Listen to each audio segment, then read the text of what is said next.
CRPF में 10वीं पास के लिए ट्रेड्समैन और टेक्निकल की भर्ती निकाली है। 9,000 से ज्यादा पदों पे बम्पर भर्ती है। महिला पुरुष दोनों आवेदन कर सकते हैं। सबसे पहले इसमें फिजिकल होगा, उसके बाद आपका रिटन एग्जाम और बाकी का मेडिकल वगैरह करके जो है ट्रेड टेस्ट करके आपका जो चयन कर दिया जाता है। तो काफी बढ़िया मौका है। इस भर्ती का नोटिफिकेशन बहुत पहले मैंने आप लोग को एक वीडियो बना के बताया ही था, लेकिन हम आपको इस वीडियो में बताएंगे कि फॉर्म कैसे भरना है। स्टेप बाय स्टेप एक लाइव फॉर्म फिल करके बताएंगे, जिससे आप इस भर्ती के लिए आसानी से फॉर्म को अप्लाई कर सके। तो चलिए जानते हैं इस भर्ती का फॉर्म कैसे भरना है। स्टेप बाय स्टेप सारी प्रक्रिया बताते हैं फॉर्म भरने का। वीडियो अच्छा लगे तो लाइक करेगा, अपने दोस्तों को जरूर शेयर करेगा। चैनल पहली बार है, चैनल जरूर सब्सक्राइब कर लीजिएगा। लिंक आपको डिस्क्रिप्शन बॉक्स में मिलेगा। चलिए वीडियो को स्टार्ट करते हैं। रजिस्ट्रेशन वाले ऑप्शन पे क्लिक करता हूँ। जैसे रजिस्टर पे क्लिक करेंगे आपका रजिस्ट्रेशन वाला पेज खुल जाएगा। यहाँ पे अपना जो है फुल नेम लिखना है, यहाँ पे आपको अपना ईमेल आईडी लिखना है, यहाँ पे आपको अपना फोन नंबर लिखना है और यहाँ पे आपको जनरेट ओटीपी पे क्लिक करना है। कभी कभी क्या है ना फ्रेंड्स, 504 का सर्वर एरर भी देखने को मिलेगा, तो आपको ज्यादा घबराने वाली बात नहीं है। 2-3 दिन बाद आप ट्राई करेंगे, पेज को बार बार रीलोड करेंगे ना, तो ये जो है आपका इशू देखने को कम मिलेगा। तो चलिए मैं यहाँ पे देखिए इस तरह से इशू आ गया। फिर से आपको क्या करेंगे ना, बार बार पेज को रीलोड करके चेक करते रहेंगे। आपका ये सस देखिए पेज खुल गया, मैंने दोबारा रीलोड किया। तो चलिए यहाँ पे हम लिख के जनरेट ओटीपी क्लिक करते हैं। जैसे फ्रेंड्स आप ईमेल आईडी, नाम और मोबाइल नंबर लिख के आगे बढ़ेंगे, यहाँ पे ओटीपी आपके जो ईमेल मोबाइल पे सेंड किया जाएगा, आप ओके करेंगे। अब यहाँ पे आपको जो है मोबाइल वाला ओटीपी इस बॉक्स में, ईमेल ओटीपी इस बॉक्स में, वेरीफाई ओटीपी क्लिक करके आपको ओटीपी को वेरीफाई करना है। जैसे फ्रेंड्स आप ओटीपी वेरीफाई करते हैं, अगला स्टेप आपका इस प्रकार से खुल के आता है इंपोर्टेंट इंस्ट्रक्शन का। आप यहाँ पे इंस्ट्रक्शन को पढ़ेंगे और इंस्ट्रक्शन को आपको एक बार अच्छे से पढ़ लेना होगा। इसके बाद इसे क्लोज करेंगे।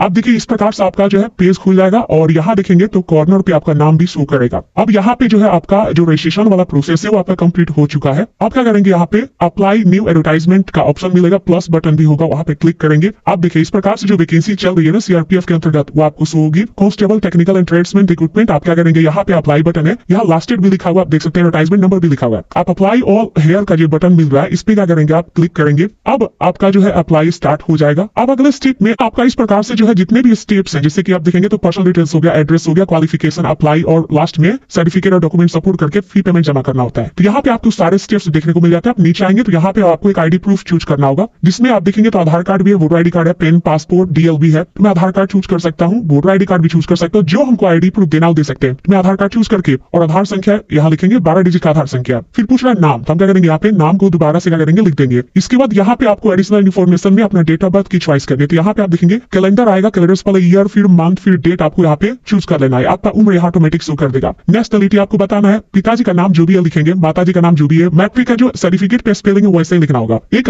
आइडेंटिटी प्रूफ बताना होगा, जैसे बॉडी में क्या पहचाने से तिल का निशान, कांटा का निशान, जला का निशान जो भी है, जैसे कि मेरे फोरहेड पे तिल का निशान है तो अमूल ऑन फोरहेड, ऐसे हम क्या करेंगे, लिख देंगे। ठीक है ना। इसको से जेंडर यहाँ बताना, मेल फीमेल, मैरिड है कि अनमैरिड है। इसके बाद आपको बताना है हैव यू डोमिसाइल, क्या आपके पास निवास प्रमाण पत्र है, यस करेंगे। और यहाँ पूछेगा कि हैव यू माइग्रेटेड फ्रॉम, मतलब किसी दूसरे स्टेट से अदर स्टेट में आपने माइग्रेट किया हुआ है, तो आप यहाँ पे बताएंगे हाँ, नहीं तो आप नो करेंगे, जिसको प्रवासी बोलते हैं। उसके बाद यहाँ पे आपको बताना है अपना निवास ओरिजिन, स्टेट ऑफ ओरिजिन, किस राज्य के निवासी हैं। फिर यहाँ पे आपको अपना जिला चूज करना है। फिर यहाँ पे आपको डोमिसाइल सर्टिफिकेट नंबर, जो भी प्रमाण पत्र का क्रमांक संख्या होता है, वो आप यहाँ पे सर्टिफिकेट नंबर भी आप उसे बोल सकते हैं, वो आप यहाँ पे लिखेंगे। तो डोमिसाइल सर्टिफिकेट आप लोग यहाँ पे जानकारी देना है। यहाँ पे आपको बताना है कैटेगरी में आपका जो भी हिंदू मुस्लिम जो भी आपका धर्म है वो बताएंगे। फिर कैटेगरी आएगा SC ST OBC EWS unreserved. यहाँ पे आपको अपने अकॉर्डिंग जो है यहाँ पे कैटेगरी चूज करना है। तो यहाँ पे देखेंगे तो मैंने OBC चूज किया। तो OBC वाले केस में क्या है कि यहाँ सर्टिफिकेट नंबर मांग रहा है कि OBC का सर्टिफिकेट नंबर जो NCL होता है वो आपको देना होगा। और देखिए सेंट्रल लेवल की बात है तो NCL हो गया, वो सब आप जो है अपना सेंट्रल लेवल वाला यहाँ पे लगा सकते हैं, जो कि बेहतर रहेगा। फिर यहाँ पे जारी करने वाला राज्य, अपना राज्य चूज करेंगे। फिर यहाँ पे जारी करने वाला जिला वो आपको लिखना है। फिर जारी करने वाला अथॉरिटी कौन है वो आपको बताना है। तो मैं आपको दिखाया था यहाँ पे लाइव फॉर्म फिल करके बता रहा हूँ। फिर हम यहाँ पे जिला चूज करेंगे। फिर यहाँ पे हम क्या करेंगे, ये देखिए इतने सारे ऑप्शन आ रहे हैं। तो देखिए यहाँ पे तहसीलदार से अगर आपने अपना NCL बनवाया हुआ है तो तहसीलदार चूज करेंगे। इसके अलावा SDM है, इसके अलावा डिप्टी मजिस्ट्रेट, सिटी कलेक्ट्रेट, कई सारे ऑप्शन DM भी है। अगर मान ली इसमें से कोई मैच नहीं करे, जैसे बिहार में प्रेजेंटली रेवेन्यू ऑफिसर बना रहा है तो यहाँ पे तहसीलदार है, रेवेन्यू ऑफिसर नहीं दिखा तो हम अदर चूज करेंगे। और यहाँ पे हम क्या करेंगे, जो है कब जारी हुआ है वो सर्टिफिकेट हम यहाँ से डेट चूज कर लेंगे। ठीक है ना। तो यहाँ पे आपको इस प्रकार से क्या करना है, पहले ईयर को यहाँ से कंफर्म करना है। फिर यहाँ पे देखिए 26 का ऑप्शन नहीं देखने को मिल रहा है, तो हो सकता है कि पोर्टल पे अपडेट होगा तो आपको देखने को मिलेगा। फिलहाल अभी प्रीवियस ईयर्स का ही देखने को मिल रहा है 2025। इसके बाद यहाँ पे ऑप्शंस आपको नहीं मिल रहा है, तो हो सकता है ये टेक्निकल इशू है। आप लोग मेल कर सकते हैं, इनका जो भी हेल्पलाइन नंबर वो आप बात कर सकते हैं। अब यहाँ पे पूछ रहा है मोड ऑफ रिक्रूटमेंट, आपका यहाँ डायरेक्ट एंट्री है या एक्स सर्विसमैन है आप। तो देखिए डायरेक्ट एंट्री कौन चूज करेगा, तो जनरल पर्सन है, लेकिन जो एक्स सर्विसमैन है वो एक्स सर्विसमैन चूज करेगा यहाँ पे। तो यहाँ पे आपका ऑटोमेटिक यस हो जाएगा। और भूतपूर्व जो भी आप सैनिक हैं तो उसका सर्टिफिकेट नंबर आपके पास होगा, वो बताएंगे आपने कब कार्य ग्रहण किया था, कब आपने जो है डिस्चार्ज हो गए थे, सर्विस कितना हो गया, ऑटोमेटिक आ जाएगा। सपोज अगर आप भूतपूर्व सैनिक ने डायरेक्ट एंट्री है तो जो भी जनरल पब्लिक है डायरेक्ट एंट्री यहाँ चूज करेगा। तो यहाँ पे वो ऑटोमेटिक एक्स सर्विसमैन नो हो जाएगा। फिर पूछेगा कि आपके खिलाफ कोई आपराधिक मामला है, तो यस में बताएंगे। इसको से पूछ रहा है कि आपके मतलब 1984 में दंगे हुए तो उसके बच्चे आश्रित हैं पीड़ित के, यस में बताएंगे। आपने कोई स्पोर्ट्स में अचीवमेंट किया हुआ है, अगर है तो यस करेंगे और अपना डिटेल्स बता देंगे, नहीं तो इसको नो कर देंगे। अच्छा एक चीज और, यहाँ पे मैंने ओबीसी चूज किया तो एनसीएल मांगा। सपोज कोई एससी एसटी चूज करेगा तो क्या मांगेगा, तो उनका अपना जाति सर्टिफिकेट जो भी है वो अपना लगाएंगे। ईडब्ल्यूएस तो अपना ईडब्ल्यू सर्टिफिकेट। अच्छा कोई अगर अनरिजर्व जनरल से चूज करेगा तो उसको ये सब ऑप्शंस नहीं मांगा जाएगा, तो आप अपने अकॉर्डिंग देख सकते हैं। इसके बाद आप नीचे आएंगे तो यहाँ पे आपको पोस्ट चूज करना है, किस पोस्ट पे फॉर्म भरना चाहते हैं। तो जितने भी ट्रेड है, जितने भी टेक्निकल पोस्ट है, उन सबका नाम यहाँ शो करेगा। अब देखिए इसके लिए मैंने आपको नोटिफिकेशन पहले ही बताया कि एक बार आप लोग जरूर पढ़ लीजिएगा और नोटिफिकेशन को बड़ा अच्छे से देख लीजिएगा। यहाँ पे देखेंगे तो अलग अलग ट्रेड वाइज जो है बहाली आपको देखने को मिलेगी। तो कुछ ऐसे ट्रेड है जिसमें आपको एक्सपीरियंस बोला गया है, कुछ ऐसे ट्रेड है जिसमें आईटीआई बोला गया है, कुछ ऐसे ट्रेड है जिसमें सिर्फ 10वीं पास बोला गया है। तो आप एक बार अच्छे से यहाँ पे अपने अकॉर्डिंग जिस भी ट्रेड पे फॉर्म भरना चाहते हैं उसका आप चुनाव करेंगे। जैसे मान लीजिए पायनियर विंग्स के लिए एजुकेशनल क्वालिफिकेशन मैट्रिक बोला गया, 1 ईयर एक्सपीरियंस बोला गया है। इसके बाद देखेंगे फॉर ऑल अदर ट्रेड्समैन जिसमें आपको सिर्फ मैट्रिक बोला गया है। और यहाँ देखेंगे तो मोटर व्हीकल में आपको 10वीं प्लस जो है 2 साल का आईटीआई बोला गया है। ड्राइवर में आपको 10वीं प्लस ड्राइविंग लाइसेंस एचएमबी वाला। लेकिन बाकी जो पद है जैसे कि उसमें सिर्फ 10वीं पास चाहिए, तो आप अपने अकॉर्डिंग यहाँ पे जो है बाकी के जो पद है उसमें आप यहाँ पे चुनाव कर सकते हैं अपने अकॉर्डिंग, ध्यान रखिएगा। लेकिन ये भी ध्यान रखना है जैसे मान लो यहाँ पे सफाई कर्मचारी मैंने चूज किया तो सफाई कर्मचारी का ज्ञान होना चाहिए। जैसे कि हमने यहाँ पे हेयर ड्रेसर अगर चूज करेंगे तो हेयर ड्रेसर का ट्रेड टेस्ट होगा। अगर आपको टेलर का यहाँ पे चुनाव करते हैं तो टेलर आपको मतलब कपड़ा वगैरह जो प्रेस करना हुआ या कुछ करना हुआ तो वो आपको आना चाहिए। वाटर कैरियर में क्या होगा कि आपसे वाटर कैरियर का काम कराया जाएगा, तो ये आपको आनी चाहिए जो ट्रेड टेस्ट होगा। तो अपने अकॉर्डिंग देख लेंगे किस ट्रेड पे आप फॉर्म भरना चाहते हैं, उसी के अकॉर्डिंग आप यहाँ पे जो है फॉर्म को चुनाव करेंगे। जो भी पोस्ट है अपने अकॉर्डिंग सही से सोच समझ के चुनाव करिएगा। तो चलिए मैं एक पोस्ट यहाँ पे चूज कर लेता हूँ, उसके बाद से क्या करेंगे 7 नेक्स्ट करेंगे। अब अगले स्टेप में फ्रेंड्स आपको यहाँ पे एड्रेस डिटेल्स फिल करना है। तो एड्रेस में आप सबसे पहले परमानेंट एड्रेस भरेंगे, यहाँ पिन कोड भरेंगे, यहाँ अपना राज्य डिस्ट्रिक्ट और विलेज चूज करेंगे, nearest police station post office और तहसील चूज करेंगे। फिर यहाँ पे कोरस्पोंडेंस एड्रेस भरना, इसका मतलब होता है प्रेजेंट एड्रेस। तो अगर आप चाहे तो ऊपर वाला सेम रख सकते हैं टिक करके, नहीं तो आप अलग है तो अलग अलग भर सकते हैं। इसके बाद यहाँ पे आपको 7 नेक्स्ट करना है। 7 नेक्स्ट करते ही अगले स्टेप में अब यहाँ पे आपको एजुकेशनल क्वालिफिकेशन की जानकारी भरनी है। तो यहाँ पे आप देखेंगे तो कई सारे ऑप्शन है, तो जो भी आप पद पे फॉर्म भर रहे हैं उसके अकॉर्डिंग जो भी क्वालिफिकेशन रिक्वायर्ड है वो आपको पहले चुनाव करना है। यहाँ पे मैं 10वीं चूज करूंगा, सर्टिफिकेट नंबर लिखूंगा, पासिंग ईयर हम यहाँ से चूज करेंगे, फिर यहाँ पे हम जो है बोर्ड का नाम